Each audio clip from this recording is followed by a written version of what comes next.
Hello दोस्तों, नमस्ते। आप सभी का स्वागत है। कुछ स्टूडेंट पूछ रहे थे कि सेकंड ग्रेड विषय शिक्षा का क्या रहेगा पैटर्न, उसमें सिलेबस क्या रहेगा, तो हम आज उसके बारे में बात करने वाले हैं।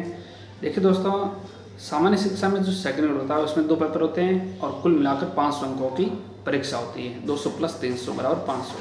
लेकिन विषय शिक्षा की बात कुछ अलग है, इसमें भी 2 पेपर होंगे, लेकिन ये जो पेपर होंगे फर्स्ट और सेकेंड 300 अंकों के होंगे, अर्थात 300 प्लस 300 बराबर 600 अंक की आपकी सेकंड ग्रेड परीक्षा होगी। कितने अंक होगी? 600 अंक होगी।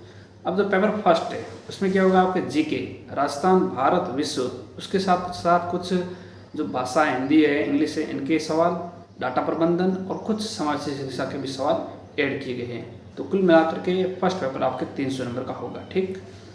पेपर सेकंड आपकी सब्जेक्ट का होगा, है ना। जो भी सब्जेक्ट है, चाहे वो एसएसटी हो, हिंदी हो, इंग्लिश हो, विज्ञान हो, गणित हो, जो भी आपकी सब्जेक्ट है ना, इसमें पेपर सेकंड में 150 नंबर जो होंगे वो आपकी सब्जेक्ट के होंगे और जो 150 नंबर होंगे वो आपके विषय शिक्षा के साथ होंगे, जिसमें आपने आईडी है, एचआईवी है, जिसमें भी आपने विषय शिक्षा की है उसके आपके 150 नंबर के सवाल होंगे। तो पेपर सेकंड को 2 भागों में बांटा गया है ना। 300 नंबर है, 300 में से 150 नंबर के आपके सब्जेक्ट के और 150 नंबर आपके विषय शिक्षा में जिसमें आपने की है वो।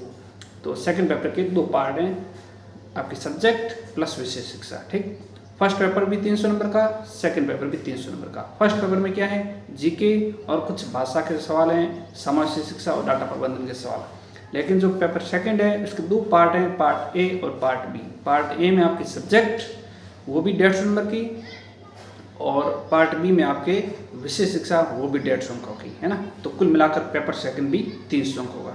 तो 300 प्लस 300 600 नंबर के आपके सेकंड ग्रेड विषय शिक्षा के जो परीक्षा है वो होगी, है ना। ये रहेगा आपके पैटर्न। आज के लिए इतना ही। धन्यवाद। जो कुछ पूछना कमेंट बॉक्स में पूछ सकते हैं।